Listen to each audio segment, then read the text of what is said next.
प्यारी सास संगत जी, प्यार से बोलिए धन्यकार जी। सतगुरु माता सुदीक्षा सविंदर हरदेव जी महाराज की जय। निरंकारी राजमाता गुरु वचन अवतार की जय। प्यार से बोलिए धन्यकार जी।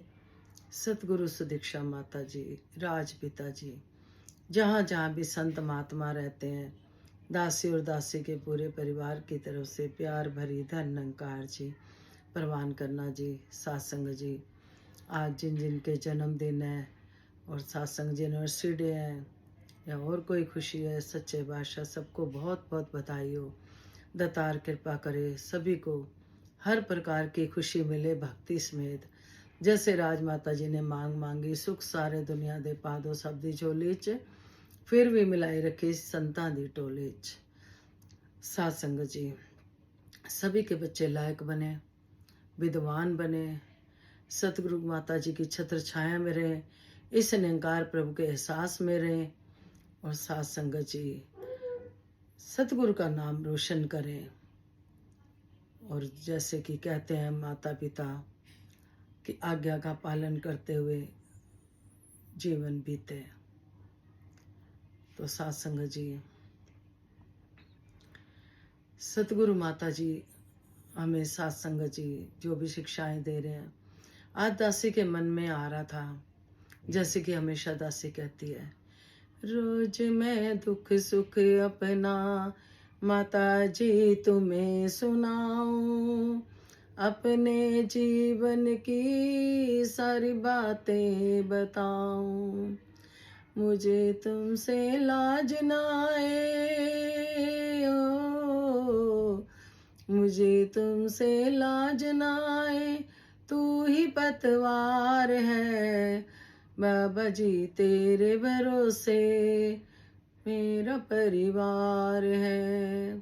सत्संग जी, जिस तरह से संत महात्मा होते हैं, सत्संग जी सतगुरु होते हैं, संगत माँ होती है, कहते हैं कि इनसे कभी भी कुछ छुपाना नहीं चाहिए, ये हमारे डॉक्टर होते हैं। तो सत्संग जी, आज सुबह किसी बच्चे से बात हो रही थी, सत्संग जी वो समालखा में मिली थी, मुजफ्फरनगर की बच्ची। सत्संग जी सुबह फोन पे दासी से घर की अवस्था के बारे में बातचीत कर रही थी, कह रही थी कि माता जी हम आपको माँ जी कह सकते हैं। दासी ने कहा, दासी तो कुछ भी नहीं, आपका जो मन करे आप जी वो बुला लो। फिर उस बच्ची ने कहा, माता जी, माँ जी, मैं अपने घर की थोड़ी अवस्था आपसे शेयर कर सकती हूँ। दासी ने कहा, हाँ जी। दासी इसलिए आप जी के चरणों में रख रही है कि करने धरने वाले सब आप हो। उसके घर की जो भी अवस्था है, सत्संग जी बता रही थी, सेवादार बच्ची है, वर्दी पहनी हुई है सत्संग जी, तो जो भी आर्थिक प्रॉब्लम बताई उन्होंने, बहन की भी शादी होने वाली है, उनकी भी शादी होनी है, घर में सत्संग जी माया की जो कमी है, और बताया काफ़ी सालों से जुड़े हुए हैं, उनकी मम्मी से भी बात हुई। तो दासी तो यही कहेगी कि सच्चे बादशाह वो दासी को नहीं आपके चरणों में रख रहे थे। तो दासी भी आप सभी संतों के चरणों में यही अरदास करेगी, जहाँ जहाँ भी किसी तरह की भी कोई परेशानी है, चाहे कारोबार की, चाहे आर्थिक प्रॉब्लम, किसी भी तरह की, साथ संगत जी आप तो माँ हो, संगत माँ होती है। ये निरंकार प्रभु हमेशा हमारे अंग संग होता है। तो यही साथ संगत जी प्रार्थना कि सच्चे बादशाह सभी को तन मन धन के सारे सुख देना, निरोगी काया देना, भक्ति इसमें सारे सुख देना। इतनी विश्वासी भक्ति बच्ची साथ संगत जी बहुत ही विश्वास वाली, समर्पित भाव वाली।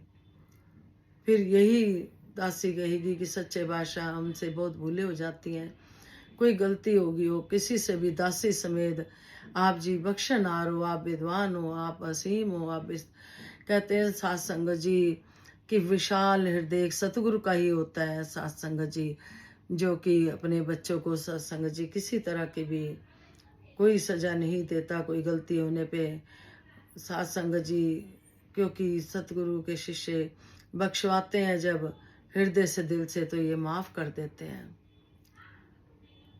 दासी ने फिर उनको अपने बारे में बताया कि महापुरुषों जी, दासी की अवस्था भी कुछ ऐसी निकली जैसे आप बता रहे हो, लेकिन सतगुरु ने निकाला। ऐसा समय भी था कि खाने को नहीं होता था, तो सत्संग जी पूरा पूरा दिन ऐसे ही बीत जाना। फिर सतगुरु ने किसी को भेजना या कहीं से माया पा जानी, कैसे भी किसी संत ने सेवा कर देनी, या जैसे भी सत्संग जी कस्टमर भेज देने, जैसे सतगुरु ने कृपा करी। तो दासी ने इसलिए उनको शेयर करा कि एक दूसरे से हिम्मत बढ़ती है, विश्वास बढ़ता है। आज अगर दासी ये शेयर करती है, क्योंकि सत्संग जी ये सच का दरबार है, निरंकारी मिशन सच का दरबार है। जब हमें ज्ञान दिलाने ले जाया जाता है तो ये नहीं कहा जाता कि आपको धन दौलत मिलेगी या आपको सारे सुख मिलेंगे। हमें आत्मा का घर दिखाया जाता है। उसके बाद जो सतगुरु सत्संग सेवा सिमरन कहते हैं करने को, तो सुख तो झुंगे में ही दे देते हैं सतगुरु। झुंगे में सब कुछ। सत्संग जी पुरातन बात है, सत्संग जी की बाबा गुरबचन सिंह के टाइम की बात है। किसी ने किराए पे मकान लिया, वो खाली नहीं कर रहे थे, ना किराया दे रहे थे, तो सपने में कहते हैं कि वो छड़ी से उनको मारते थे। तो फटाफट वो किराएदार पहुंच गए कि तुम्हारे कौन से ये पगड़ी वाले महात्मा हैं, सतगुरु हैं, मेरे को छड़ी से मारते हैं, ये लो अपनी चाबी। चाबी दे गए। अभी सत्संग जी किसी का कुछ कब्जा कर रखा है, तो वहां पर सतगुरु का आना जाना था। तो कल ही दासी जिन संतों के घर गई, वहां पर वो जिस बहन का स्थान है घेरा हुआ है, किसी ने कब्जा करा हुआ है, तो वो यही बोले कि उन्होंने कहा कि अपना बेड ले जाओ। कहते इस पे हमें सफेद कपड़ों में कोई सरदार जी दिखाई देते हैं लेटे हुए। सत्संग जी दासी ने यही बोला कि संतो आपको इशारा मिल गया कि सतगुरु आपके साथ है, आपकी जगह भी कहीं नहीं जानी जो उन्होंने घेर रखी है, कब्जा कर रखा है। क्योंकि जब पलंग खुद ही भिजवा दिया कि इस पे सफेद कपड़ों में कोई सरदार जी लेटे होते हैं, कितनी महान शक्ति है। दासी ने तो खुद 19-20 साल में बहुत देखा। दासी का भी दरवाजा गेट नहीं लगा हुआ था, तो महीना भर बाबा जी खड़े रहते। जब जब याद करा ये आए सत्संग जी, निरंकार प्रभु कहते हैं ना, ये अंग संग है। हम सिमरन, सिमरन में बड़ी ताकत है। जिस तरह से कल दासी ने शेयर करा था कि जब मिशन के, हमारे निरंकारी मिशन के 62 महापुरुषों को कैद कर लिया गया, केस भी हुआ, तो क्या करा बाबा जी ने कहा सिमरन करना है। सिमरन में बड़ी ताकत है, खूब सिमरन करना है। सुबह भी यही बात उस बच्ची से हो रही थी, सिमरन में बड़ी ताकत है। दासी के साथ तो बहुत कुछ बीता। दासी ने सब, हर एक संत को खोल के देखे तो सत्संग जी सबके साथ कुछ ना कुछ बीता, और ये सतगुरु आके खड़े हुए। ये निरंकार जो प्रभु है, अंग संग हमारे, हम सिमरन करते हैं तो सतगुरु प्रकट हो जाते हैं। जैसे कि कहते हैं ना, वो जिनको याद करते हैं कि जिन होता है, जैसे अंगूठी अंगूठी दिया हुआ सुनते थे, रगड़ते हैं तो जिन प्रकट हो जाता है। सत्संग जी हमारा सतगुरु प्रकट हो जाता है। इसके बस वचनों पे चलने की देरी है। आज सुबह यही सोच रही थी सच्चे बादशाह सतगुरु माता सुदीक्षा जी, दासी वो क्या करे जिससे आपको रिझा पाए। कल मन में गीत चल रहा था, बुए ते आके बैठे असी सवालियां, भर दो लेके आए झोली खालियां। तो खाली झोली लाएंगे तभी भर के जाएंगे। अगर हम पहले ही भरे हुए आएंगे तो कैसे भरेगी झोली। सतगुरु के चरणों पे जब गुरु शिष्य का जो रिश्ता होता है, बड़ा विश्वासी रिश्ता होता है। कहते हैं संत महात्मा समझा रहे थे।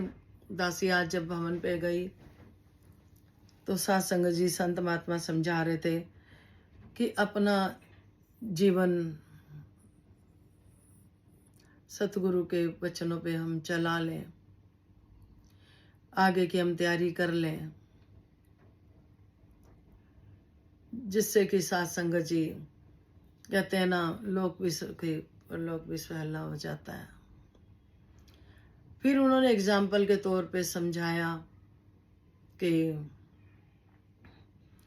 एक राजा होते हैं, हर 5 साल बाद चेंज किए जाते हैं। जब 5 साल बाद फिर राजा बदला जाता था तो सत्संग जी उसको जंगल में छोड़ दिया जाता था। जंगल में छोड़ दिया जाता था तो उनको मार मुर के वहाँ के जानवर खा जाते थे। फिर सत्संग जी ऐसे होता रहा कि जो भी सुबह सुबह पहला इंसान निकलेगा वो राजा बनता था। एक बार सत्संग जी कोई संत महात्मा निकले और उनको जबरदस्ती गद्दी पे बिठा दिया। वो मना करते रहे, उनको राजा बना दिया।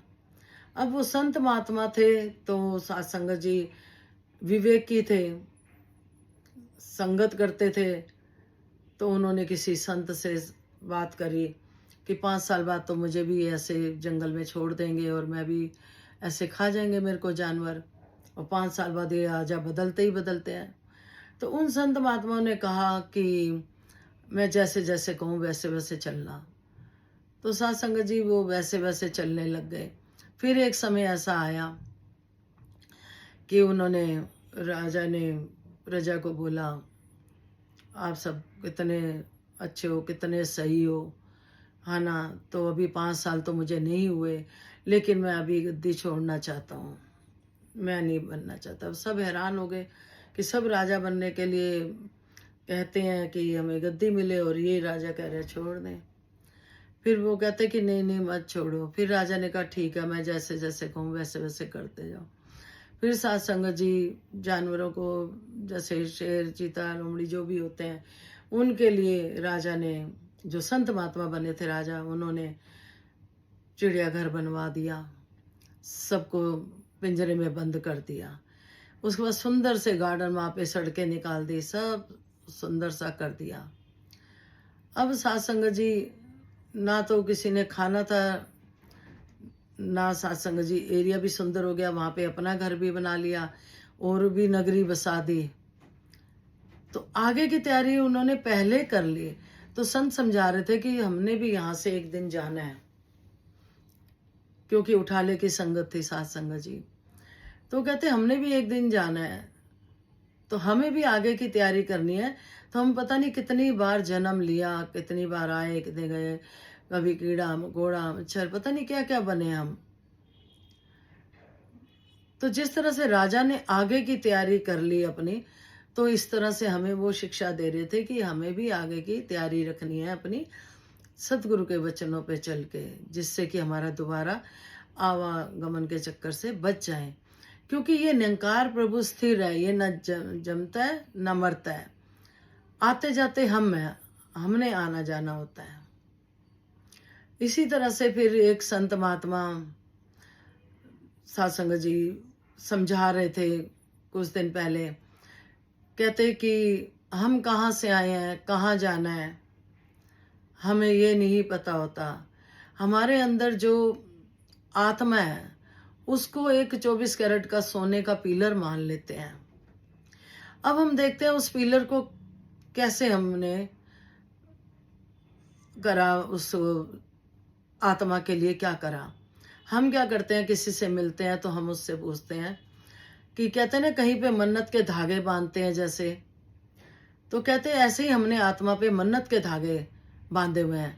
जिस तरह से आप समझ लो हमारी आत्मा सोने का पिलर है। हमने पहला धागा कौन सा बांधा, किसी से मिले, आप कहाँ से आए हो, क्या नाम है अपना, धागे बनते चले गए। क्या काम करते हो, धागा बनते चला गया। कहाँ रहते हो, धागा बनता चला गया। कितने बच्चे हैं, धागा। काम क्या करते हो, आगे क्या करने हैं। तो ये फजूल की बातों में हम सारा धागे बनते चले जाते हैं। वो एक दिन ऐसा आता है धागे बनते चले जाते हैं और हम ये भूल जाते हैं कि हम कहाँ से आए हैं, हमें कहाँ जाना है। तो इस संत महात्मा हमें जगाते हैं। कहते हैं, संत बता रहे थे, महापुरुष बता रहे थे कि जैसे कोई सोया होता है, बहुत ही डरावना सपना देख रहा होता है। हमें भी कई बार आते हैं डरावने, उस टाइम ऐसा लगता है सब कुछ सच हो रहा है। तो कहते हैं कि वो डरावना सपना आ रहा होता है तो उसको कैसे बचाया जाए। उसको नींद से जगाया जाता है, तब वो सपना ड्रामना उसका खत्म हो जाता है। फिर वो कहता है, अरे मैं तो सपना देख रहा था। इस तरह से नींद से जगाया जाता है। तो संत महात्मा भी हमें साथ संगत जी रोज आवाजें लगा रहे हैं, जगा रहे हैं कि निरंकारी मिशन में आत्मा का घर दिखाया जाता है, रब मिलता है, जिसने दर्शन करने आजो, अपनी आत्मा का घर देख लो। नहीं पता होगा तो हम जगह जगह साथ संगत जी दरवाजे खड़काते हैं। हम कहीं भी एड्रेस नहीं होता, हम जाते हैं तो किसी न किसी से दरवाजे खड़का खड़का के पूछते हैं। तो कहते हैं जब हमारी आत्मा को घर पता होगा तो हम सीधा चले जाएंगे, सीधा, कोई फिर बात ही नहीं पूछने की। और जैसे सदगुरु कहता है, अगर हमारे कर्म वैसे बनते चले जाएं तो साथ संगत जी सच्चे बादशाह कृपा करे, जहां जहां भी किसी भी तरह की कोई परेशानी है, कमी है, जो भी कुछ है, निरंकार तेरा है। चाहे वो लाभ है या हानि, सब तेरी है, तुझे पता है। ये चाहे तो अपने चरणों में जोड़े रखता है, ये चाहे तो ये माया में उलझाई रखता है। इतना उलझा देता है माया में कि इंसान भुलेखा खा जाता है कि मैं कमा रहा हूं, मैं मेहनत कर रहा हूं, तब हो रहा है। हमारे मुखिया जी अक्सर कहते हैं, मेहनत भी तो यही करवाता है, इसकी कृपा से ही तो मेहनत कर पा रहे हो, तो इसको हम कभी ना भूलें। कई बार हमें इतना पा लेते हैं, कमा लेते हैं कि हम साथ संगत जी भूल जाते हैं कि हमने लिया कहां से था, मांगा कहां से था। तो सच्चे बादशाह अपनी, हम साथ संगत जी दासी कहेगी, अपनी औकात गुरु की सौगात कभी ना भूले। बहुत संभाला है, पल पल संभाला है सतगुरु ने। तो दासी उस बच्चे से यही कहेगी कि सच्चे बादशाह कृपा बनाए रखे, आप सेवादार हो, वर्दी पहनी हुई है, आपका विश्वास भी बहुत है, आपके समर्पित भाव भी हैं, आपकी मम्मी से भी बात हुई। दातार कृपा करें, सभी को तन मन धन के सारे सुख दे, निरोगी काया दे, सुखी माया दे। और गीत है साथ संगत जी, आदेश की पालना करनी होती है साथ संगत जी, जिस तरह से हुक्म आया हुआ है गीत का भी।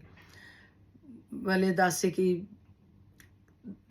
तन मन धन निरंकार का है, तो जैसा भी बुलवाएंगे आप जी परवान करना। कहते हैं कि परमात्मा भाव देखता है, श्रद्धा भक्ति प्यार। श्रद्धा भक्ति प्यार के बिना तो सासंग जी भक्ति ही नहीं है। जब तक दिल में दया नहीं है किसी के प्रति तो भक्ति नहीं है। हम कर लेते हैं बराबर, कर लेते हैं हम बराबर, उधर से हम सिमरन करते हैं, उधर से हम अगर किसी की बात करते हैं तराजू बराबर कर लेते हैं। ये सब सिखलाइयाँ फिर सात्संग जी हमारे में सुधार सतगुरु की संगत में जाकर ही आता है, क्योंकि संगत एक आईना होती है। तो दतार कृपा करे, मेहर करे, औकात विच रखी आप जी के चरणों में। आप जी बुलवा लेना, आप जी को आनंद मिले। जैसे दासी का तो यही संदेश है सच्चे बादशाह, विश्व का कल्याण हो, हर घर में ज्ञान हो। सतगुरु माता सुदीक्षा जी कृपा करे, सबके मुख पे सतगुरु का गुणगान हो। आप संत बहुत विद्वान महात्मा, जब दासी विचारे सुनती है, दासी मन को बहुत लगता है कि सच्चे बादशाह, दासी तो कुछ भी नहीं है, ज्ञानी है, बस ये जानती है कि सच्चे बादशाह जो आपने दिया उसका कोई मोल नहीं। बहुत ही सासंग जी अनमोल है। तू ही निरंकार, मैं तेरी शरणा, मन बख्श लो। तू ही निरंकार, मैं तेरी शरणा बख्श लो। तू ही निरंकार, मैं तेरी शरणा बख्श लो। सतगुरु माता जी, राजपिता जी, सच्चे बादशाह दासी का परिवार रिझा पाए वो कर्म करे जिससे आपको खुशी मिले।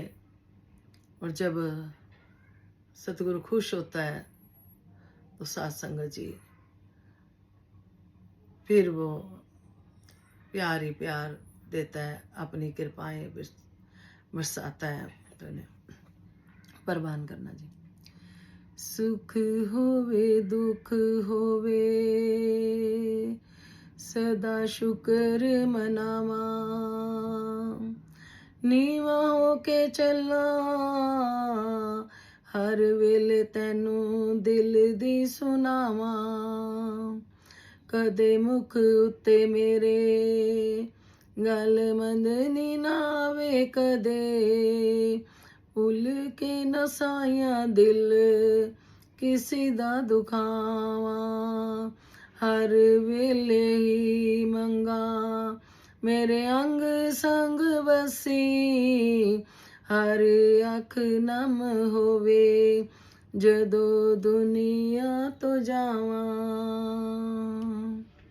ਚੰਗੇ ਚਾਹੇ ਮਾੜੇ ਤੂੰ ਹਾਲਾਤ ਵਿੱਚ ਰੱਖੀ, ਚੰਗੇ ਚਾਹੇ ਮਾੜੇ ਤੂੰ ਹਾਲਾਤ ਵਿੱਚ ਰੱਖੀ, ਮੈਨੂੰ ਮੇਰੇ ਮਾਲਕਾ ਔਕਾਤ ਵਿੱਚ ਰੱਖੀ, ਮੈਨੂੰ ਮੇਰੇ ਮਾਲਕਾ ਔਕਾਤ ਵਿੱਚ ਰੱਖੀ। ਹਰ ਵੇਲੇ ਸਾਇਆ ਤੇਰਾ ਸ਼ੁਕਰ ਮਨਾਵਾਂ ਮੈਂ, ਹਰ ਵੇਲੇ ਸਾਇਆ ਤੇਰਾ ਸ਼ੁਕਰ ਮਨਾਵਾਂ ਮੈਂ, ਸੁਖ ਹੋਵੇ ਦੁੱਖ ਹੋਵੇ ਤੈਨੂੰ ਨਾ ਭੁਲਾਵਾਂ ਮੈਂ, ਸੁਖ ਹੋਵੇ ਦੁੱਖ ਹੋਵੇ ਤੈਨੂੰ ਨਾ ਭੁਲਾਵਾਂ ਮੈਂ।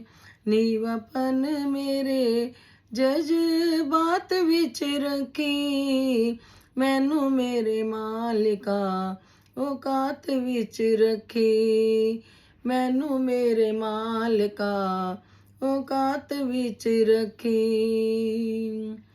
ਰੁਤਬਾ ਨਹੀਂ ਉਹ ਮੰਗਦਾ ਮੈਂ, ਉਹਦਾ ਨਹੀਂ ਉਹ ਮੰਗਦਾ, ਰੁਤਬਾ ਨਹੀਂ ਉਹ ਮੰਗਦਾ ਮੈਂ, ਉਹਦਾ ਨਹੀਂ ਉਹ ਮੰਗਦਾ, ਸਾਰਿਆਂ ਮੈਂ ਦੀਵਾਨਾ ਮੈਂ ਤੇਰੇ ਸੇਵਕਾਂ ਦੇ ਸੰਗ ਦਾ, ਸਾਇਆ ਮੈਂ ਦੀਵਾਨਾ ਮੈਂ ਤੇਰੇ ਸੇਵਕਾਂ ਦਾ ਸੰਗ ਦਾ।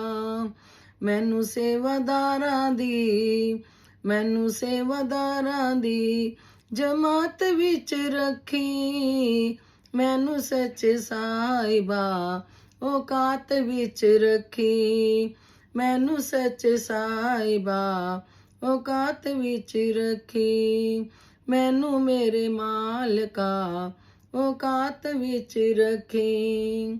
ਭਾਗਾਂ ਵਾਲੀ ਮੇਰੀ ਜਦੋਂ ਮੁਲਾਕਾਤ ਹੋਵੇ, ਭਾਗਾਂ ਵਾਲੀ ਮੇਰੀ ਤੇਰੀ ਜਦੋਂ ਮੁਲਾਕਾਤ ਹੋਵੇ, ਜਦੋਂ ਮੇਰੀ ਝੋਲੀ ਵਿੱਚ ਪਾਣੀ ਕੋਈ ਦਾਤ ਹੋਵੇ, ਜਦੋਂ ਮੇਰੀ ਝੋਲੀ ਵਿੱਚ ਪਾਣੀ ਕੋਈ ਦਾਤ ਹੋਵੇ, ਮਾਪਿਆਂ ਦਾ ਪਿਆਰ ਵੀ, ਮਾਪਿਆਂ ਦਾ ਪਿਆਰ ਵੀ ਸੌਗਾਤ ਵਿੱਚ ਰੱਖੀ, ਮੈਨੂੰ ਮੇਰੇ ਮਾਲਕਾ ਔਕਾਤ ਵਿੱਚ ਰੱਖੀ, ਮੈਨੂੰ ਮੇਰੇ ਮਾਲਕਾ औकात विच रखें। प्यार से बोलिए धन निरंकार जी।